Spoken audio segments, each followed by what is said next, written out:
우리 하나님의 말씀 이사야 52장 13절부터 53장 12절입니다. 이사야 52장 13절부터 53장 12절까지 한 절씩 교독합니다. 보라, 내 종이 형통하리니 받들어 높이 들려서 지극히 존귀하게 되리라.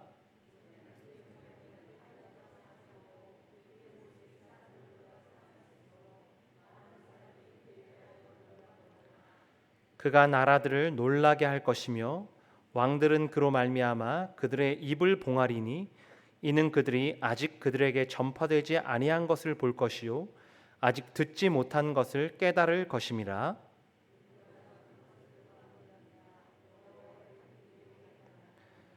그는 주 앞에서 자라나기를 연한 순 같고 마른 땅에서 나온 뿌리 같아서 고운 모양도 없고 풍채도 없은즉 우리가 보기에 흠모할 만한 아름다운 것이 없도다.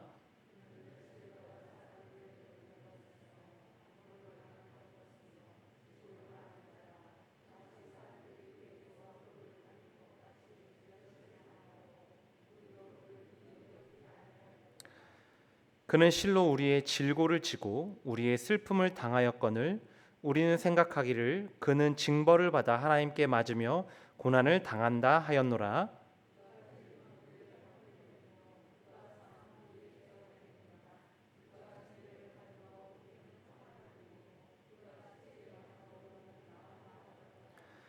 우리는 다 양 같아서 그릇 행하여 각기 제 길로 갔거늘 여호와께서는 우리 모두의 죄악을 그에게 담당시키셨도다.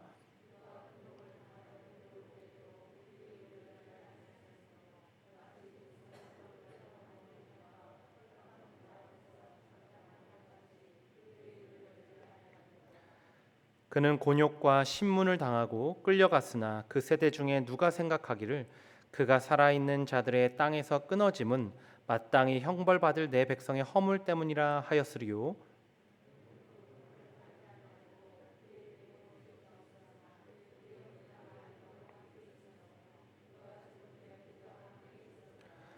여호와께서 그에게 상함을 받게 하시기를 원하사 질고를 당하게 하셨은즉 그의 영혼을 속건 제물로 드리기에 이르면 그가 씨를 보게 되며 그의 날은 길 것이요 또 그의 손으로 여호와께서 기뻐하시는 뜻을 성취하리로다.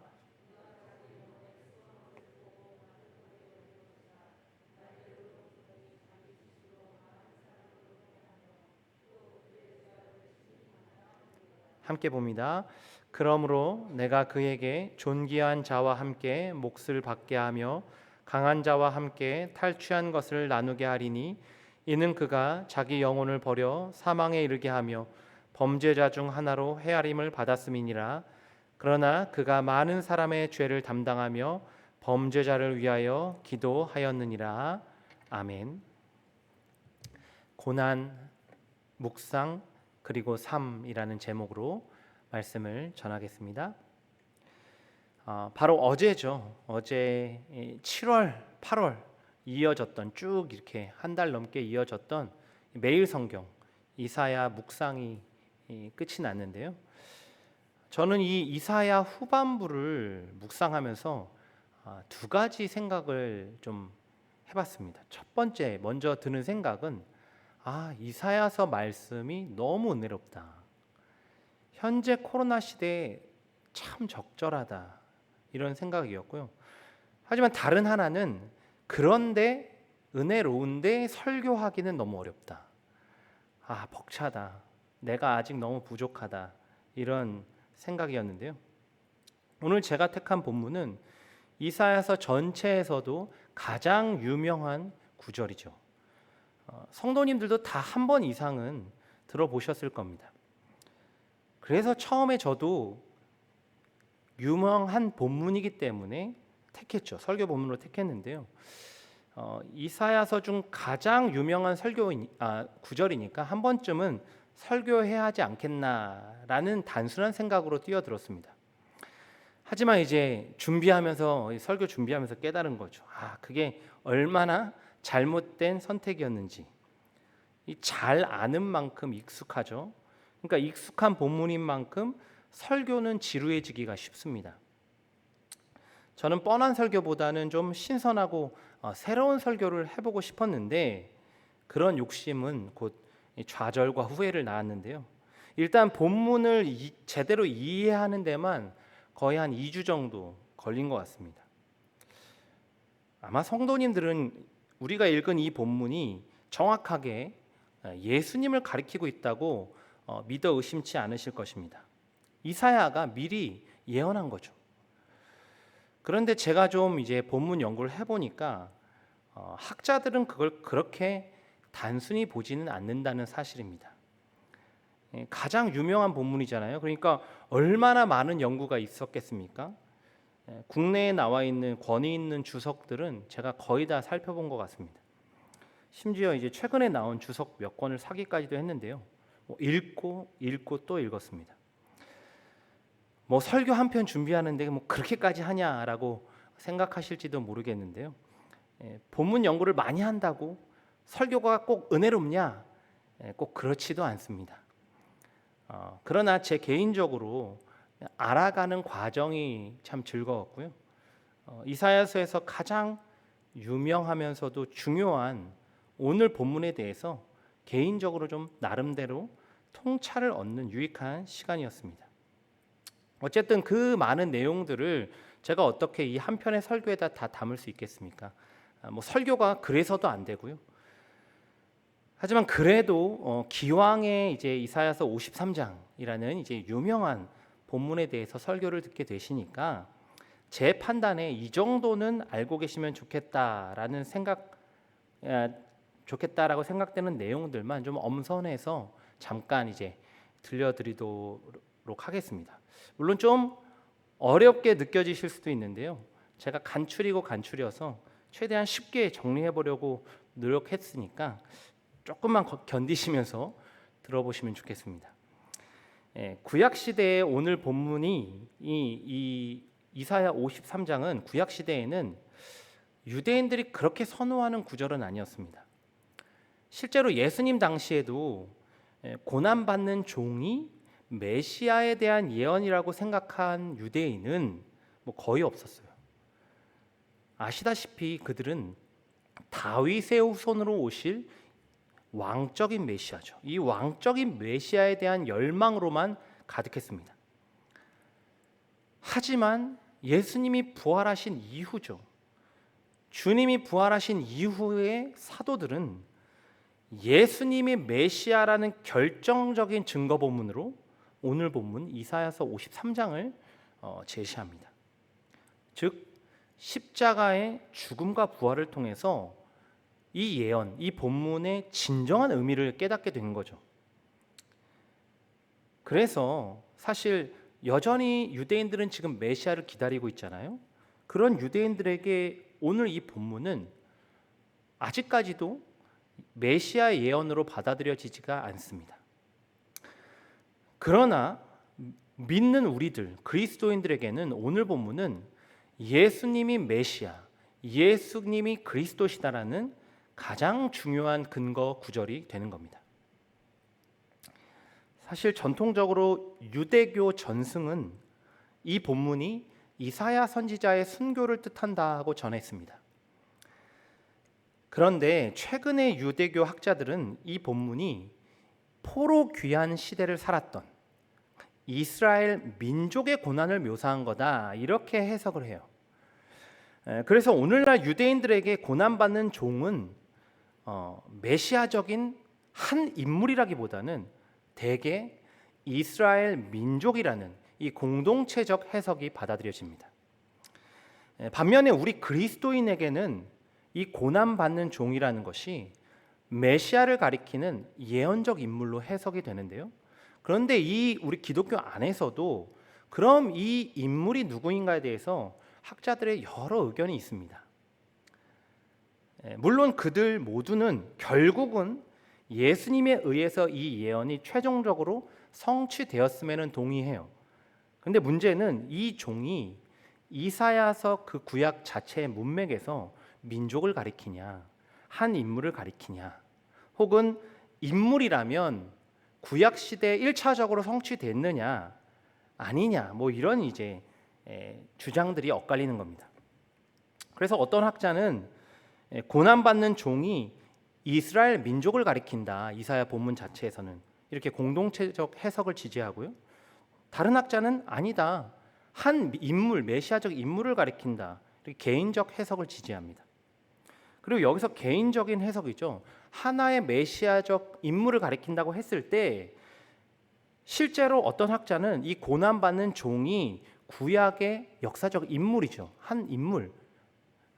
그 인물에 의해서 1차적으로 성취됐다 주장하는데 이제 대표적으로 스룹바벨 들어보셨나요?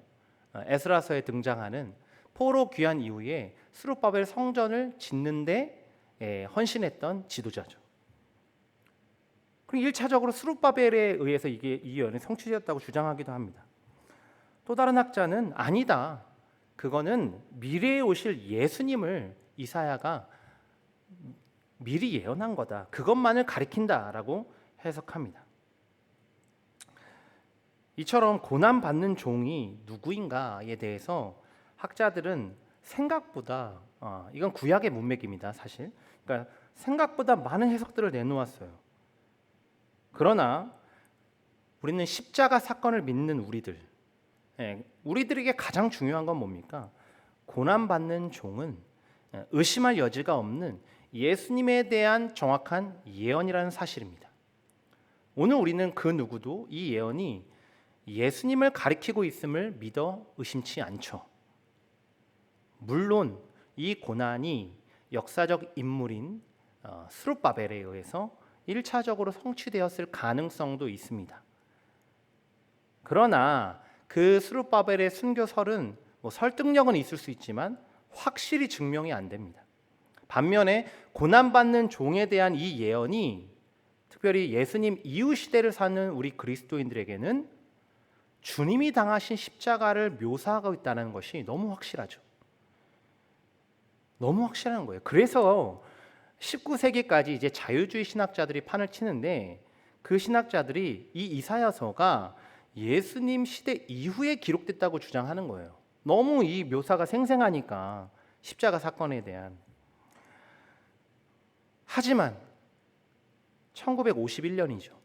사해사본이 발견되면서 이 모든 주장이 다 폐기 처분됩니다.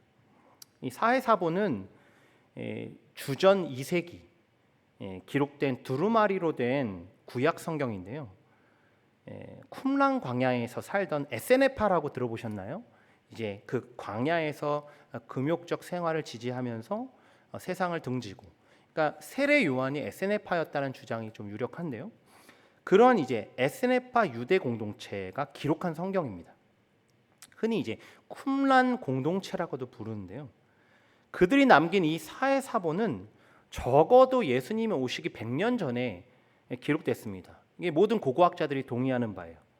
그런데 그 사본에 이사야서가 포함되어 있고요.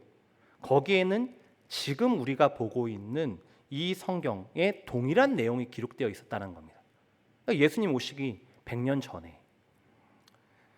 좀 어려우셨나요? 어쨌든 결론은 이겁니다.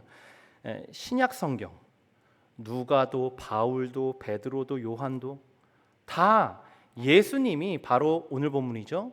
이사야 53장의 고난받는 종의 이 예언을 성취하셨다고 말씀합니다. 사도들은 이 고난받는 종으로 오신 예수님이 곧 메시아죠. 곧 그리스도죠. 이거를 증거했습니다. 오늘 우리는 이사야 53장의 고난받는 종의 모습을 보면서 예수님의 십자가를 다시금 깊이 묵상해야 합니다.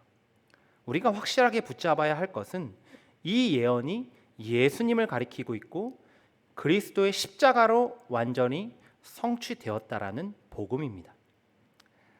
얼마 전에 제가 오후 예배 설교 때도 잠깐 말씀드린 적이 있는데요. 고난받는 이 종을 예수 그리스도로 받아들이면 아까 학자들이 공동체적 해석이냐 개인적 해석이냐 막 분분하다고 했잖아요. 이것에 대한 모든 해석이 다 완성이 됩니다. 왜냐하면 민족적으로 해석하든 메시아적 한 인문으로 해석하든 예수님 안에서 그 해석이 다 성취되는 거예요. 왜냐하면 예수님이 이스라엘 민족 그 자체셔요. 예수님 그 자체가 이스라엘이세요. 바울이 로마서에 그 얘기를 하잖아요. 그리고 그 예수님 안에 우리가 연합됐기 때문에 그 예수님과 연합된 우리도 고난받는 종, 공동체가 되는 겁니다. 구약에서 여호와의 종이었던 이스라엘은요, 예수 그리스도 안에서 새롭게 참 이스라엘로 거듭나죠. 신약 시대에 예수님과 연합한 그의 몸된 우리는 교회라는 공동체를 이루어서 고난받는 종의 사명을 이어가는 겁니다. 물론 우리가 예수님의 십자가 대속 사건을 공유할 수는 없죠. 그 일은 오직 예수님만이 하실 수 있습니다. 하지만 우리가 십자가의 길을 따라 걸어간다면 고난받는 종으로 오신 예수 그리스도, 그 주님의 십자가의 복음의 빛을 세상에 비추는 등불이 될 수 있는 것입니다. 따라서 오늘 본문은 물론 첫째로는 예수님의 십자가의 은혜와 사랑을 다시금 우리에게 되새겨주고 있습니다. 이것이 가장 중요한 유익이죠. 오늘 본문의 1차적인 역할입니다. 하지만 우리의 적용은 거기서 한 걸음 더 나아가야 합니다. 오늘 본문은 우리를 위해 십자가를 지신 예수님처럼 오늘 나도 나의 십자가를 지고 예수님을 따르라고 도전하고 있습니다. 우리가 그 그리스도와 연합한 그의 제자로서 세상에서 고난받는 종으로 살아가야 할 그 사명을 일깨우고 있습니다. 그럼 오늘 본문으로 직접 들어가 보겠는데요. 저는 52장 13절부터 53장 전체를 정했는데요. 이 전체가 다 고난받는 종에 대한 예언이기 때문입니다. 본문이 길고 중요한 내용이 너무 많아서 한 절 한 절 다 설명하면 밤새야 됩니다. 그래서 저는 오늘 본문에서 고난받는 종의 세 가지 특징에 대해서만 간단하게 살펴보고 그 특징이 예수님 안에서 어떻게 성취되었는지, 더 나아가서 오늘 우리에게는 어떻게 적용해야 할지를 말씀드리고자 합니다. 고난받는 종의 첫 번째 특징인데요. 한번 따라해 보겠습니다. 이 땅의 기준으로는 부럽지 않은 사람입니다. 한 번 더 하겠습니다. 이 땅의 기준으로는 부럽지 않은 사람입니다. 오늘 보면 52장 14절에 보면 그의 모양이 타인보다 상하였고 그의 모습이 사람들보다 상하였다 기록합니다. 또 53장 2절에 보면 고운 모양도 없고 풍채도 없은즉 우리가 보기에 흠모할 만한 아름다운 것이 없다라고 말씀하죠.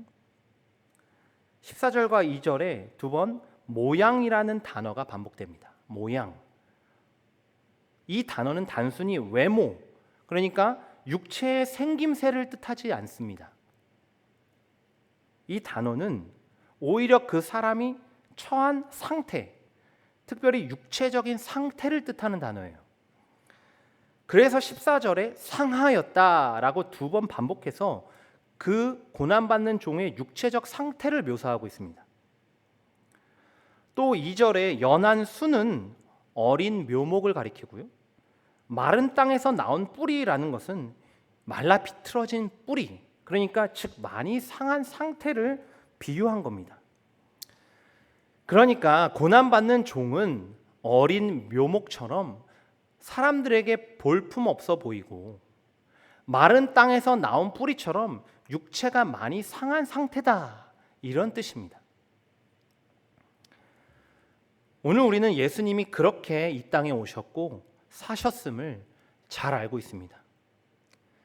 예수님은 가축의 우리에서 말 밥그릇에 나셨죠.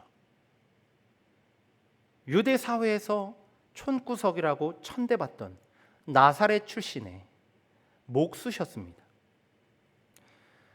3년의 공생애는 어떠셨나요? 주님은 머리 둘 곳도 없으실 정도로 늘 주리고 피곤하셨습니다. 그러니 예수님의 육체적 상태가 어떠했겠습니까? 당연히 늘 지치고 상한 상태셨죠. 하지만 주님은 여기서 더 나아가 채찍에 맞고 십자가에 못 박히셨죠. 육체적으로 상한 상태의 극단을 보여주십니다. 사실 제가 어릴 적에 오늘 본문을 근거로 예수님께서 외모가 그리 잘생기시는 않으셨을 거다, 이런 말씀을 하시는 설교를 종종 들었습니다. 하지만 본문의 핵심은 예수님의 외모를 말하는 것이 아닙니다. 예수님이 얼마나 이 땅의 기준으로는 낮아지셨는가, 사람들이 보기에 결코 부러울 게 없는 가난하고 천한 모습으로 사셨는가, 더 나아가 채찍질과 십자가에 못 박히시는 그 모습이 너무 끔찍해서 그 상한 육체적 상태가 얼마나 사람들을 놀라게 했는가, 이걸 말씀하고 있는 거죠.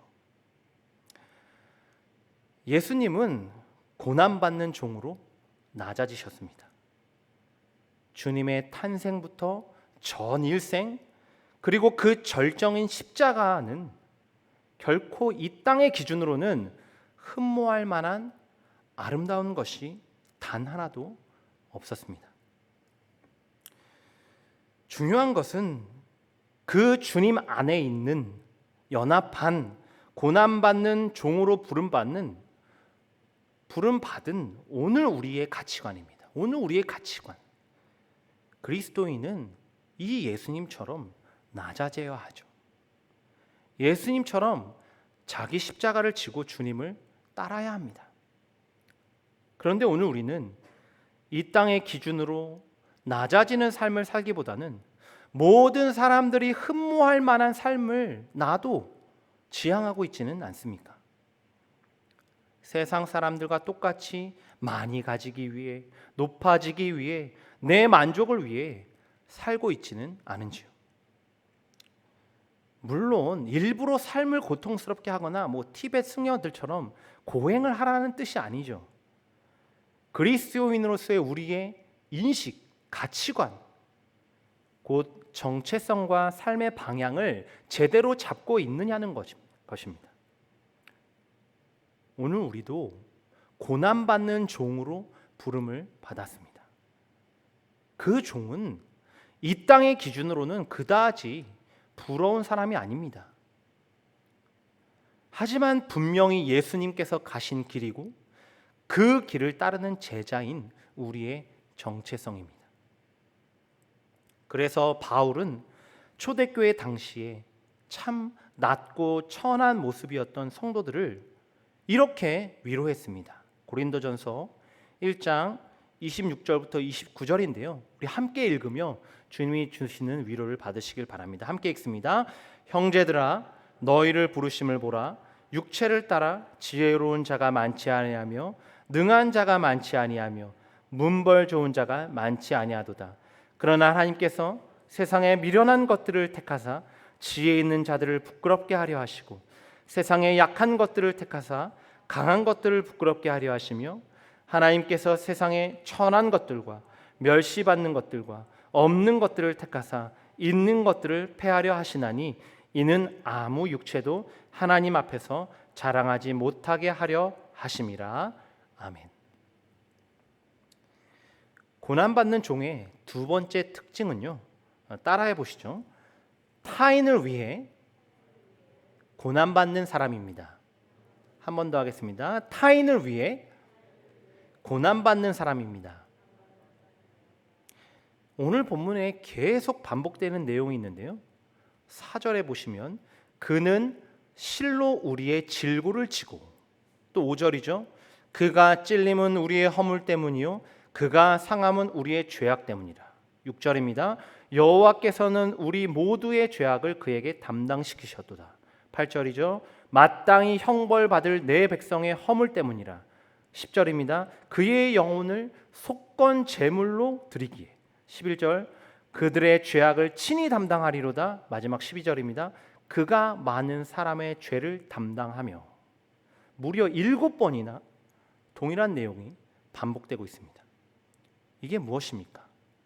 고난받는 종의 이 고난은 스스로의 죄 때문에 받는 게 아닙니다. 그 고난은 다른 누군가를 위해, 특별히 이스라엘을 위해 대신 죗값을 치르는 일이죠. 구약 시대를 포함하여 인류 역사에서 가장 널리 받아들여지는 사상이 뭡니까? 인과응보입니다. 인과응보. 즉 심는 대로 거둔다, 행한 대로 되돌려 받는다라는 개념이죠. 죄를 지은 사람은 죗값을 받고 선을 행한 사람은 복을 받습니다. 대표적으로 욥의 세 친구들, 그들은 율법을 근거로 전형적인 이 인과응보를 말하고 있습니다. 하지만 고난받는 종의 고난은 자신의 죗값이 아니라 타인의 죄를 위한 희생입니다. 이는 이 땅의 지혜, 즉 인과응보의 개념을 훨씬 뛰어넘는 하나님의 놀라운 초월적인 지혜입니다. 그래서 욥이 받은 고난과 그가 깨달은 지혜 역시도 결국은 그리스도의 지혜, 곧 십자가의 복음을 암시하고 있는 것입니다. 오늘 우리는 이 놀라운 신비죠, 초월적인 하나님의 지혜가 예수 그리스도를 통해 우리에게 주어졌음을 믿습니다. 우리는 이 믿음 안에서 예수님의 십자가가 나의 죄악 때문임을 깨닫습니다. 주님은 내가 맞았어야 할 채찍을 대신 맞으십니다. 내가 찔렸어야 할 창에 대신 찔리시죠. 내 손과 발에 못 박혔어야 할 그 못에 대신 못 박히십니다. 주님은 결코 죄를 짓지 않으셨죠. 아니, 유일하게 죄가 없으신 인간이십니다. 그래서 하나님께서는 우리의 모든 죄악을 그 주님께 담당시키셨습니다. 그 주님 때문에 우리가 평안을 누리게 되었고요, 그의 십자가의 대속으로 인하여 우리는 나음을 받았습니다. 할렐루야. 오늘 우리가 주님의 이 십자가의 은혜를 다시금 깊이 묵상하길 바랍니다. 주님 때문에 우리가 고침을 받았고 참 평안을 누리게 되었으며 영생을 누리게 되었습니다. 그러나 이 모든 것은 결코 십자가 없이 주어지지 않았죠. 그의 찔림과 상함과 죽음이 있었기에 우리의 죄가 사해졌음을 반드시 기억해야 합니다. 오늘 우리도 고난받는 종으로서 나의 십자가를 져야 합니다. 물론 우리의 십자가는 예수님처럼 죄를 사하는 대속의 능력은 없습니다. 그러나 기독교 2000년 역사에서 이 순교는 죽어가는 자들을 주님께로 인도하는 결정적인 원동력이었습니다. 초대교회 당시에 로마의 그 극심한 박해 가운데서도 기독교는 순교를 통해서 로마를 정복했습니다. 종교개혁 당시에 치사율이 70%가 넘는 흑사병 앞에서 그리스도인들의 이 헌신적인 죽음을 불사한 간호, 이거는 개신교를 놀랍게 부흥시켰습니다. 우리 한국교회에도 초기 외국인 선교사들의 수많은 순교가 있었습니다. 그들의 희생이 있었기에 이 땅의 복음이 편만하게 전해질 수 있었습니다. 오늘 우리가 회복해야 할 너무나도 중요한 그리스도인의 삶의 모토는요, 순교입니다. 순교란 당장 목숨을 내어놓는 것으로 시작되지 않습니다. 아주 작은 실천이죠. 내 주위 사람들을 배려하고 섬기는 말과 행동, 내 것을 포기하고 나누는 작은 희생, 이런 것들로부터 출발합니다. 이게 작은 순교고요, 우리가 지향해야 할 순교적 삶입니다. 예수님은 제자들에게 그래서 다음과 같이 말씀하셨습니다. 누가복음 9장 23절인데요. 우리 같이 한번 읽겠습니다. 또 무리에게 이르시되 아무든지 나를 따라오려거든 자기를 부인하고 날마다 제 십자가를 지고 나를 따를 것이니라. 아멘. 나의 십자가는요, 어느 한순간에 지는 게 아니라 날마다 지는 것입니다. 얼마 전에 이 컴패션이라는 NGO 단체가 있거든요. 이 컴패션이라는 이 단체에서 목회자 컨퍼런스를 진행했습니다. 이제 비대면으로 온라인을 통해서 이 줌을 통해서 강연을 듣게 되었는데요. 저도 신청해서 참여했습니다. 교회 연결되다라는 주제로 이 코로나라는 언택트 시대잖아요. 이 언택트 시대에 성도가 서로 어떻게 연결돼야 될지, 더 나아가서는 성도와 세상이 어떻게 연결돼야 될지를 배우는 아주 유익한 시간이었습니다. 그런데 그 중에서 세상과 연결되어야 하는 그리스도인이죠. 특별히 이 미래의 전도 전략에 대해서 배우는 시간이 있었는데요. 그 강사분은 기독교 통계 자료를 활용해서 교회에 대안을 제시하는 분이셨습니다. 그분이 이렇게 말했습니다. 비기독교인 5명 중에 2명이 그들이 나눈 대화의 경험이 친근하게 느껴질 때, 그 대화에서 친근함이 느껴졌을 때 기독교에 관한 영적 대화에 참여할 마음이 있다라고 답했다는 거예요. 대부분의 성도들은 비기독교인들과 신앙에 관한 대화를 하게 되는데, 그때 친근한 신앙 나눔은 대부분 긍정적인 감정들을 이끌어냈고, 이러한 일상적인 신앙 대화가 바로 미래의 전도 전략이다 말씀하시더라고요. 저는 이 얘기를 듣고 2가지 중요한 인사이트를 얻었는데요. 첫째는 우리가 막연하게 전도가 어렵다고만 생각하고 있다는 점입니다. 그러나 통계는 객관적인 수치로 보여주잖아요. 우리의 그냥 예상은 막연한 거고 통계는 수치가 정확하게 보여주잖아요. 5명 중 2명이면 40%예요. 비기독교인들 중 40%가 이토록 많은 사람들이 일상적인 신앙 대화에는 마음이 많이 열려 있다는 것입니다. 그런데 2번째 인사이트가 더 중요한데요. 전도에 있어서 핵심은 단순히 복음의 내용을 들려주는 데 있지 않다라는 거예요. 전도하는 그 사람의 일상이죠. 일상. 그 중에서도 친근한 대화에 있다는 점입니다. 일상과 친근한 대화라는 것은요, 평소에 그 사람의 말과 행동, 인격, 배려, 섬김 이런 것들이죠. 이런 모습을 보인 우리가 비기독교인과의 친근한 대화 속에서 신앙적인 이야기를 꺼낼 때 그 말들은 불신자들에게도 매우 긍정적인 영향을 끼친다는 겁니다. 즉, 우리들의 일상이 예수님의 모습을 닮을 때 비기독교인들이 예수님을 향해 마음을 열게 된다는 이야기입니다. 비록 우리 한국교회 상황은 기독교가 욕을 먹고 전도의 문이 굳게 닫혀 있는 것처럼 보입니다. 하지만 이런 때에도 우리의 십자가 정신, 곧 희생과 섬김의 삶은요, 여전히 일상적인 대화를 통해서 죽어가는 영혼들을 주님께로 이끄는 능력이 된다는 사실입니다. 전도가 안 되는 것은 결코 복음이 능력을 잃어서가 아니죠. 전도가 안 되는 것은 오히려 우리의 일상이, 그들과 나누는 대화가 복음적이지 못하기 때문은 아닐까요? 오늘 우리는 모두 1만 달란트 빚진 자였습니다. 그러나 주님은 그 모든 죄의 빚을 대신 갚아 주셨죠. 그래서 우리는 죄의 빚이 아니라 은혜의 빚진 자입니다. 은혜의 빚진 자. 은혜의 빚진 자의 삶은 고난받는 종이 되어서 이 땅에서 순교적 삶을 사는 것임을 꼭 기억하시길 바랍니다. 마지막으로 고난받는 종의 3번째 특징인데요.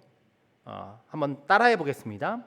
하나님이 보시기에 형통한 사람입니다. 한 번 더, 하나님이 보시기에 형통한 사람입니다. 오늘 보면 52장 13절인데요. 보라, 내 종이 형통하리니 받들어 높이 들려서 지극히 존귀하게 되리라. 하나님은 고난받는 종이 결국은 형통하여 높이 들려서 지극히 존귀하게 될 것이라 말씀하십니다. 왜냐하면 10절에 그의 손으로 여호와께서 기뻐하시는 뜻을 성취하였기 때문이죠. 또한 11절에 의하면요, 고난받는 종 스스로도 자기 영혼이 수고한 것을 보고 만족하게 여길 것이다, 이렇게 예언하고 있습니다. 즉 고난받는 종은 하나님이 보시기에 가장 형통한 자가 될 것이고요, 근데 그 이유는 그의 삶이 하나님이 기뻐하시는 뜻을 성취하기 때문입니다. 그런 삶을 산 스스로도 가장 만족스러운 삶을 살았다고 여기게 될 것입니다. 예수님이 바로 이 아버지의 기뻐하시는 뜻을 모두 이루셨죠. 주님은 십자가에서 마지막에 다 이루었다 말씀하셨습니다. 다 이루었다. 그러면서 당신 영혼에 수고한 것을 보고 만족하셨습니다. 오늘 보면 11절의 성취죠. 이토록 예수님은 고난받는 종으로 오셔서 우리 죄악을 사하시고 모든 구원을 성취하셨습니다. 그런 주님을 하나님께서 지극히 높여주셨죠. 우리가 너무나도 잘 아는 본문이죠. 빌립보서 2장 9절부터 11절인데요. 우리 같이 마음에 새기며 함께 읽겠습니다. 이러므로 하나님이 그를 지극히 높여 모든 이름 위에 뛰어난 이름을 주사 하늘에 있는 자들과 땅에 있는 자들과 땅 안에 있는 모든 자들로 모든 무릎을 예수의 이름에 꿇게 하시고 모든 입으로 예수 그리스도를 주라 시인하여 하나님 아버지께 영광을 돌리게 하셨느니라. 아멘. 중요한 것은 십자가 없는 부활은 없다는 사실이죠. 겟세마네에서 하신 피눈물의 기도 없이는 주님에게도 완전한 순종은 있을 수 없었습니다. 고난 없는 영광은 있을 수 없는 것이죠. 오늘 우리도 마찬가지입니다. 하나님께서 우리를 고난받는 종으로 부르신 것은 희생을 강요하시기 위함이 아니죠. 십자가를 지는 것에서 결코 끝이 아닙니다. 결국에 하나님은 우리를 형통한 자로 세우시죠. 하나님께서 높이시는 존귀한 삶, 하나님의 기뻐하시는 뜻을 이루는 영광스러운 삶, 인간으로서 가장 만족스럽고 가치 있는 삶을 살기 원하십니다. 그러나 이런 그리스도인의 형통과 영광과 만족은 결코 십자가 없이는 오지 않는 거죠. 눈물의 기도를 통한 순종 없이는 결코 이것을 맛볼 수가 없는 것입니다. 최고의 영적 만족은 고난을 통과한 믿음의 영광입니다. 십자가의 죽음이 있어야 부활의 영광이 있듯이 순교적 삶을 통해 우리에게 비로소 참 형통과 하나님의 기뻐하시는 영광과 가장 가치 있는 만족이 주어집니다. 세상이 말하는 형통이 아닙니다. 하나님 나라가 지향하는 형통의 이 길로 나아가시길 바랍니다. 나의 뜻이 아니라 하나님이 기뻐하시는 뜻을 따라 순종하시길 바랍니다. 바로 그때 우리 안에 하나님이 주시는 참 만족이죠. 가장 가치 있는 삶이 주어질 줄 믿습니다. 말씀을 정리합니다. 예수 그리스도께서 고난받는 종으로 이 땅에 오셨습니다. 주님은 이 땅이 부러워할 만한 것이 전혀 없는 낮고 비천한 삶을 사셨습니다.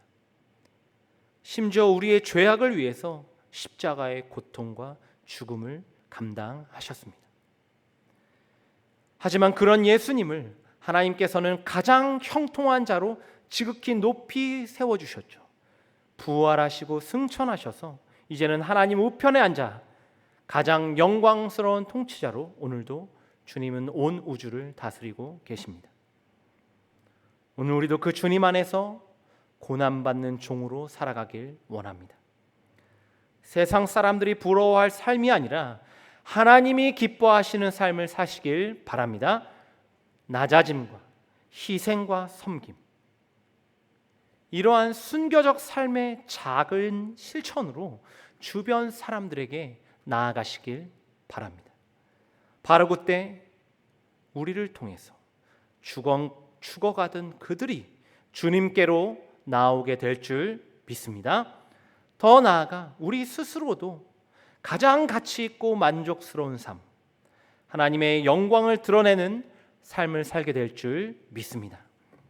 그래서 이번 한 주도 이 그리스도의 고난을 깊이 묵상하시고, 더 나아가서는 나의 십자가를 지는 이 실천을 통해서, 이 삶을 통해서 주의 복음과 주의 영광을 드러내는 저와 여러분이 되길 주님의 이름으로 간절히 축원합니다.